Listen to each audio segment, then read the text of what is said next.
Neat ಪರೀಕ್ಷೆ ಬಹಳ ದೊಡ್ಡ ದ್ರೋಹ ಇದೆ, ಬಹಳ ದೊಡ್ಡ ಮೋಸ ಇದೆ. ಇಷ್ಟು ಬೇಜವಾಬ್ದಾರಿಯಿಂದ ನಡ್ಕೊಳ್ತಾ ಇರುವಂತಹ ಪ್ರಕ್ರಿಯೆ ಇದೆಯಲ್ಲ, ಇದು ಮೇಲಿಂದ ಮೇಲೆ ಆಗ್ತಾ ಇದೆ. ಮೊದಲೇ ಸಲ ಅಲ್ಲ, ಇದು ಮೇಲಿಂದ ಮೇಲೆ ಆಗ್ತಾ ಇರುವಂಥದ್ದು ಸರಿ ಅಲ್ಲ ಅಂತನ್ನುವಂಥದ್ದು ನಾನು ಸ್ಪಷ್ಟವಾಗಿ ಹೇಳ್ತಾ ಇದ್ದೀನಿ. ಇದ್ರ ಬಗ್ಗೆ ಸಮಗ್ರ ತನಿಖೆ ಆಗಬೇಕು. ವಿದ್ಯಾರ್ಥಿಗಳ ಕಷ್ಟ, ನೋವು, ನಿದ್ರೆಗೆಟ್ಟು, ಸಾಲ ಸೋಲಗಳನ್ನು ಮಾಡಿ ಈ ಪರೀಕ್ಷೆಯನ್ನು ಬರೆದಿರ್ತಾರೆ. ಇಲ್ಲಿ ಈ ರೀತಿಯ ಪ್ರಕ್ರಿಯೆ ಮಾಡೋದು ಸರಿಯಲ್ಲ. ಸಮಗ್ರವಾಗಿ ತನಿಖೆ ಆಗಬೇಕು. ತಪ್ಪಿತಸ್ಥರನ್ನ ಬರೇ ಜೈಲು ಆಗೋದಿಲ್ಲ, ಕೇಸ್ ಹಾಕೋದಿಲ್ಲ, ಶೂಟ್ ಆಟ್ ಸೈಟ್ ಮಾಡಿ. ನೋಡಿ, ಕಾಂಗ್ರೆಸ್ ಸರ್ಕಾರನೇ ಹಿಂದೆ ಸುಮಾರು 30-40 ವರ್ಷದ ಹಿಂದೆ ಯೂನಿಫಾರ್ಮ್ ಸಮವಸ್ತ್ರ ಅನ್ನುವಂಥದ್ದು ಇಡೀ ದೇಶದಲ್ಲಿ ಶಾಲಾ ಕಾಲೇಜು ಮಕ್ಕಳಲ್ಲಿ ಭೇದ ಭಾವ ಇರಬಾರ್ದು, ಹಿಂದೂ ಮುಸ್ಲಿಂ ಕ್ರಿಶ್ಚಿಯನ್ ರೈತ ಕಾರ್ಮಿಕ ಶ್ರೀಮಂತ ಬಡವ ಅನ್ನುವಂಥ ಭೇದ ಭಾವ ಇಲ್ಲದೆ ಎಲ್ಲರೂ ಭಾರತೀಯರು, ಎಲ್ಲರೂ ಸಮಾನರು, ಮಕ್ಕಳಲ್ಲಿ ಆ ವಿಷಬೀಜ, ಮಕ್ಕಳಲ್ಲಿ ಭೇದ ಭಾವನೆ ಬರಬಾರದು. ವಂಶೋದಯ ಆಸ್ಪತ್ರೆಯಲ್ಲಿ 24x7 ಎಮರ್ಜೆನ್ಸಿ ಕೇರ್ ಲಭ್ಯವಿದೆ. ಆಘಾತ, ಹೃದಯಾಘಾತ ಅಥವಾ ಪಾರ್ಶ್ವವಾಯು ಆಗಿರಲಿ, ತುರ್ತು ತಜ್ಞರ ತಂಡವು ಅತ್ಯಾಧುನಿಕ ಉಪಕರಣಗಳೊಂದಿಗೆ ಅಗತ್ಯವಿರುವಾಗ ತ್ವರಿತ, ಪರಿಣಾಮಕಾರಿ ಮತ್ತು ಪರಿಣಿತ ಚಿಕಿತ್ಸೆಯನ್ನ ನೀಡುತ್ತಾರೆ. ಹೆಚ್ಚಿನ ಮಾಹಿತಿಗಾಗಿ ಸಂಪರ್ಕಿಸಿ 7270 ಅಥವಾ 9141066685 ಅನ್ನೋ ದೃಷ್ಟಿಯಿಂದನೇ ಯೂನಿಫಾರ್ಮ್ ಸಮವಸ್ತ್ರ. ನಾನು ರಾಜ್ಯದ ಶಿಕ್ಷಣ ಮಂತ್ರಿ ಮಧು ಬಂಗಾರಪ್ಪನವ್ರು ಕೇಳ್ತೀನಿ, ಯೂನಿಫಾರ್ಮ್ ಅಂದ್ರೆ ಏನು, ಸಮವಸ್ತ್ರ ಅಂದ್ರೆ ಏನು? ಅದು ಅರ್ಥ ಗೊತ್ತಿಲ್ಲ ನನಗೆ. ಸಮಾನತೆ, ಏಕತೆ, ಭೇದ ಇಲ್ಲ, ಇಲ್ಲಿ ಒಡಕಿಲ್ಲ, ಇಲ್ಲಿ ಹಿಂದೂ ಮುಸ್ಲಿಂ ಕ್ರಿಶ್ಚಿಯನ್ ಅಂತ ಭೇದ. ನೋಡಿ, ಈಗ ಹಿಜಾಬ್ ಹಾಕೊಳ್ಳಕ್ಕೆ ಅನುಮತಿ ಕೊಟ್ಟಿದ್ದಾರೆ. ಹಿಜಾಬ್ ಹಾಕೊಂಡ ತಕ್ಷಣನೇ ಗೊತ್ತಾಗತ್ತೆ ಇವಳು ಮುಸ್ಲಿಂ ಅಂತ ಗೊತ್ತಾಗತ್ತೆ. ಇನ್ನು ಬಹಳ ದೊಡ್ಡ ಉಪಕಾರ ಮಾಡಿದೀವಿ ಅಂತ ಹೇಳಿ ಜನವಾರ, ಶಿವದಾರ, ರುದ್ರಾಕ್ಷಿಯನ್ನ ನಾವು ಅಲೋ ಮಾಡಿದೀವಿ. ನಿಮ್ಮ ಅಪ್ಪಂದ ಅಲೋ ಮಾಡಕ್ಕೆ? ಅದು ಶಾಸ್ತ್ರೋಕ್ತವಾಗಿ ಸಾವಿರಾರು ವರ್ಷದಿಂದ ನಡ್ಕೊಂಡು ಬಂದಂಥದ್ದು. ಅದು ಹೊರಗಡೆ ಕಾಣುವಂಥದ್ದಲ್ಲ. ಅದು ಶಾಸ್ತ್ರಬದ್ಧವಾಗಿ ನಾವು ಧಾರಣೆ ಮಾಡಿದಂಥದ್ದು ಶಿವದಾರ ಇರುತ್ತೆ, ರುದ್ರಾಕ್ಷಿ ಇರುತ್ತೆ ಮತ್ತು ಜನಿವಾರಿ ಇರುತ್ತೆ. ನೀವೇನು ಅನುಮತಿ ಕೊಡೋದು? ಸೊ ಇದು ನಾಟಕ ಬಿಟ್ಬಿಡಿ. ಹಿಜಾಬ್ ಬಗ್ಗೆ ಮಾತನಾಡುವಂತ ಪ್ರಕ್ರಿಯೆ ಆಗಬೇಕು. ಹಿಜಾಬ್ ಆಲ್ರೆಡಿ ಸುಪ್ರೀಂ ಕೋರ್ಟ್ ನಲ್ಲಿ ನಡೀತಾ ಇದೆ, ಇನ್ನೂ ಜಜ್ಮೆಂಟ್ ಆಗಿಲ್ಲ. ಕಂಟೆಂಪ್ಟ್ ಆಗತ್ತೆ, ಕಾನೂನು ಉಲ್ಲಂಘನೆ ಆಗತ್ತೆ. ಸರ್ಕಾರ ಎಷ್ಟು ಬೇಜವಾಬ್ದಾರಿ ಇದೆ ಅಂತನ್ನುವಂಥದ್ದು ಇದ್ರ ಮೇಲೆ ಗೊತ್ತಾಗತ್ತೆ. ಸೊ ಮುಸ್ಲಿಂ ಓಟ್ಗೋಸ್ಕರ, ಮುಸ್ಲಿಂ ಓಲೈಕೆಗೋಸ್ಕರ, ನಿಮ್ಮ ಮುಸ್ಲಿಂ ಪ್ಲೀಸ್ ಮಾಡೋಗೋಸ್ಕರ ಈ ರೀತಿಯ ಇವತ್ತು ಮುಸ್ಲಿಮರಿಗೆ ಹಿಜಾಬ್, ನಾಳೆ ಬುರ್ಕಾ, ನಾಳೆ ಶಾಲಾ ಕಾಲೇಜ್ ಆವರಣದಲ್ಲಿ ಒಂದು ಸಣ್ಣ ಮಸೀದಿ, ನಮಾಜು, ಇದೆಲ್ಲವೂ ಬೇಡಿಕೆ ಇಡ್ತಾರ ಅವರು. ಸೊ ಇದಕ್ಕೆಲ್ಲದಕ್ಕೂ ಕೊಡ್ತಾ ಹೋಗೋರ? ನಿಮಗೆ ನಾಚಿಕೆ, ಮಾನ ಮರ್ಯಾದೆ, ದೇಶ ಧರ್ಮ ಅನ್ನುವಂಥದ್ದು, ಸಮಾನತೆ ಅನ್ನುವಂಥದ್ದು ಇಲ್ವಾ? ಸಂವಿಧಾನದಲ್ಲಿ ಡಾಕ್ಟರ್ ಅಂಬೇಡ್ಕರ್ ಹೇಳಿದ್ದಾರೆ, ಧರ್ಮದ ಆಧಾರದ ಮೇಲೆ ಏನೋ ಆಗಬಾರದು ಅಂತನ್ನುವಂಥದ್ದು. ಆದರೂ ನೀವೆಲ್ಲ ಈ ರೀತಿ ಮಾಡ್ತಾ ಇರುವಂಥದ್ದು ಅಕ್ಷಮ್ಯ ಅಪರಾಧ, ಖಂಡನೀಯ, ವಿರೋಧ ಮಾಡ್ತಾ ಇದ್ದೀವಿ. ಸೊ ಇದನ್ನ ನಾವು ಆಲ್ರೆಡಿ ಇಡೀ ರಾಜ್ಯಾದ್ಯಂತ ನಿನ್ನೆನೇ ಹೋರಾಟ ಮಾಡಿದ್ದೀವಿ. ಇನ್ನೊಮ್ಮೆ ನಾವು ಇದರ ವಿರುದ್ಧ ಹೈಕೋರ್ಟ್ಗೆ ಹಾಕ್ತಾ ಇದ್ದೀವಿ.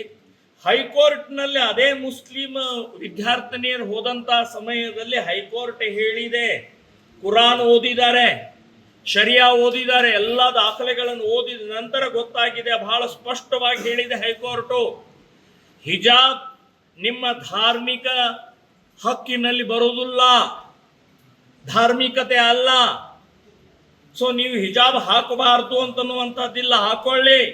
ಆದರೆ ಶಾಲಾ ಕಾಲೇಜಿನ ಆವರಣದ ಒಳಗಡೆ ಬಂದ ಮೇಲೆ ಯೂನಿಫಾರ್ಮ್, ಅಲ್ಲಿ ಸಮಾನತೆ, ಏಕತೆಯ ದೃಷ್ಟಿಯಿಂದ ಹಿಜಾಬ್ ಇಲ್ಲ ಅಂತನ್ನುವಂಥದ್ದು ಹೈಕೋರ್ಟ್ ಹೇಳಿದೆ. ಇಷ್ಟು ಹೇಳಿದಾಗಲೂ ಕೂಡ ಸೊಕ್ಕಿನಿಂದ ಕಾಂಗ್ರೆಸ್ ಸರ್ಕಾರ, ಸೊಕ್ಕಿನಿಂದ ಮುಸ್ಲಿಂ ಮುಖಂಡರು ಇವತ್ತು ಮಾಡ್ತಾ ಇರುವಂಥದ್ದು ಇದು ಬೆಳವಣಿಗೆ ಸರಿ ಅಲ್ಲ ಅಂತನ್ನುವಂಥದ್ದು ಹೇಳ್ತೇನೆ. ಇದರ ವಿರುದ್ಧ ನಾವು ಹೈಕೋರ್ಟ್ನಲ್ಲಿ PIL ಹಾಕೋತಾ ಇರುವಂಥದ್ದು, ಪೊಲೀಸರ ಅಧಿಕಾರಿಗಳ ಮೇಲೆ ಕ್ರಮ ಆಗಬೇಕು ಅಂತನ್ನುವಂಥದ್ದು ನಾನು ಹೇಳ್ತಾ ಇದ್ದೀನಿ.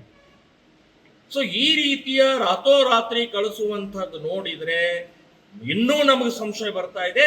ಇವರು ದುಡ್ಡು ತಿಂದಿದಾರೋ, ಇವರು ಜಮೀರಿನ ಒತ್ತಡಕ್ಕೆ ಮಣಿದಿದ್ದಾರೋ, ನದೀಮನ ಒತ್ತಡಕ್ಕೆ ಮಣಿದಿದ್ದಾರೋ ಗೊತ್ತಿಲ್ಲ. ಇದು ಫುಲ್ ಎನ್ಕ್ವೈರಿ ಆಗ್ಬೇಕಂತಾನೆ ಇವತ್ತು ನಾವು DC ಅವರಿಗೆ ಕಂಪ್ಲೇಂಟ್ ಕೊಟ್ಟಿದ್ದೀವಿ, ಮನವಿ ಅಲ್ಲ, ವಿತ್ ಸೆಕ್ಷನ್.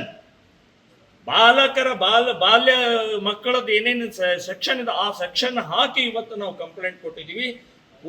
ಸಂಪೂರ್ಣ ಎನ್ಕ್ವೈರಿ ಆಗಿ ಮಕ್ಕಳ ವಾಪಸ್ ಬರಬೇಕು, ಆ 8 ಜನ ಮೌಲ್ಯಗಳು ವಾಪಸ್ ಬರಬೇಕು, ಅವ್ರ ಮೇಲೆ ಕೇಸ್ ಹಾಕಬೇಕು.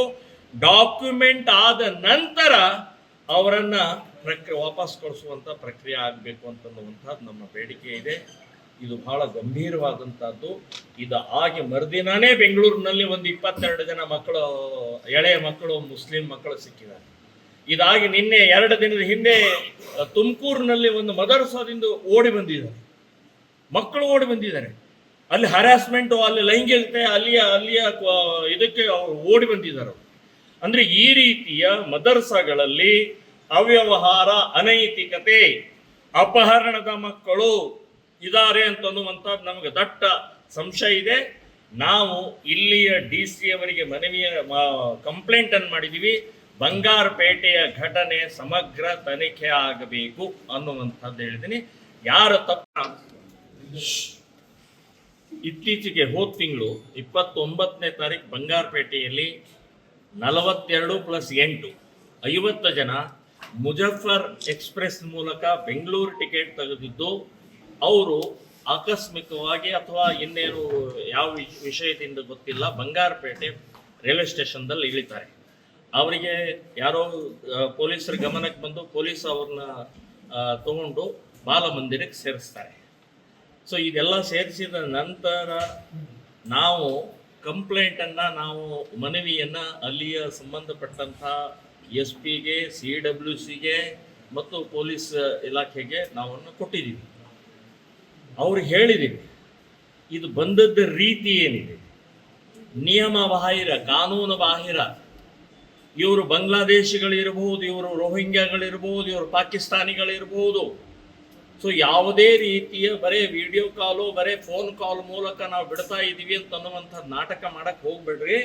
ಬಹಳ ಗಂಭೀರವಾಗಿ ತಗೊಳ್ರಿ. 42 ಮಕ್ಕಳನ್ನು ತಗೊಂಬತ್ತಾ ಇರುವಂಥ ವ್ಯಕ್ತಿಗಳು ಕಿಡ್ನ್ಯಾಪರ್ಸ್. ಅವರು ಕಿಡ್ನ್ಯಾಪ್ ಕೇಸ್ ಆಗ್ಬೇಕು ಫಸ್ಟು. 50 ಜನರ ಇದ್ದಿದ್ದು 8 ಜನ ಇದ್ದಿದ್ದು, ಅದರೊಳಗೆ 5 ಜನರಿಗೆ ಪರಾರಿ ಮಾಡಿಬಿಟ್ಟಿದ್ದಾರೆ ಆಲ್ರೆಡಿ. ಸೊ ಈ 3 ಜನರನ್ನು ಮಾತ್ರ ಇಟ್ಟುಕೊಂಡಿದ್ದಾರೆ, ನೆಪಕ್ಕೆ ಮಾತ್ರ ಇಟ್ಕೊಂಡಿದ್ದಾರೆ. ಆದ್ರೆ ಅಲ್ಲಿ 8 ಜನ ಇದ್ರು ಅಂತ ನಮ್ಮ ಹತ್ರ ರೆಕಾರ್ಡ್ ಇದೆ. ನಾವು ಇವ್ರು ಎಂಕ್ವೈರಿ ಇಲ್ಲ ತೋರಿಸ್ಲಿಲ್ಲ ಅಂದ್ರೆ ನಾವು ಕೋರ್ಟಿಗೆ ಸಬ್ಮಿಟ್ ಮಾಡ್ತೀವಿ.